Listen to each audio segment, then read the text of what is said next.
So what's up guys, if you're writing where you post, you tell me this video is for you. The purpose of this video is to help you solve most of the questions in your past questions that might be so difficult for you to deal with. So I'll be taking the questions one after the other and I will explain the principles behind the questions, and every time you solve them you should be able to deal with the rest of the questions. So when I solve one with you, then I'm going to show you how I solved that one.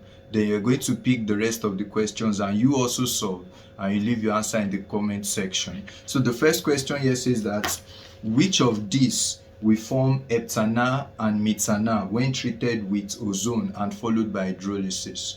Now this question is on ozonolysis. Ozonolysis is splitting of alkene in the presence of ozone. So you take an alkene, all you just have to see is that whenever you draw the alkene, the double bond in between splits them into two. Now by the time you split them, add oxygen to them and you rename them. That's ozonolysis. So you take an 18 for example, add ozone in the presence of dimethyl sulfide, split the double bond, and what did you see? You get metana and another metana. So if you are going to produce heptana and metana according to this question, all you just have to do is take oct1 in. So you take oct1 in, draw the structure of oct1 in, split the double bond at the middle. When you split it, add oxygen to both sides, and you are going to get heptana and metana as your product. If you use oct2 in, you are going to get hexana and etana as your product. But this question is asking about which one will give us heptana and metana. So when you split alkene, you get a mixture of carbonyl compounds. It can be the same thing and it can be different. So that's simply what we call ozonolysis. So let's look at another example. That's question 4.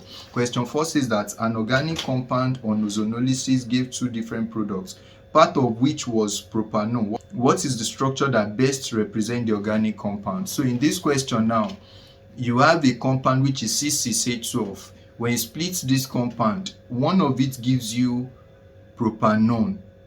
Now if you're going to get propanone, you know what the structure is going to look like. So you're going to have C double bond, C. Then you have, so you're going to have 2-methylpent-2-ene.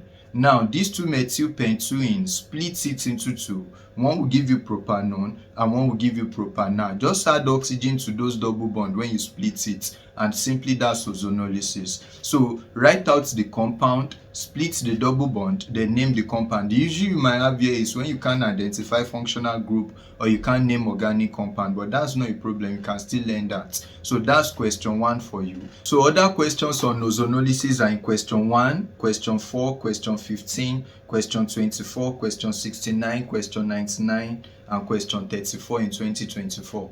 So try to solve all of those questions and let me see if you understood what we have said about ozonolysis. Try to solve most of these questions. We'll move on to the next one in the next class.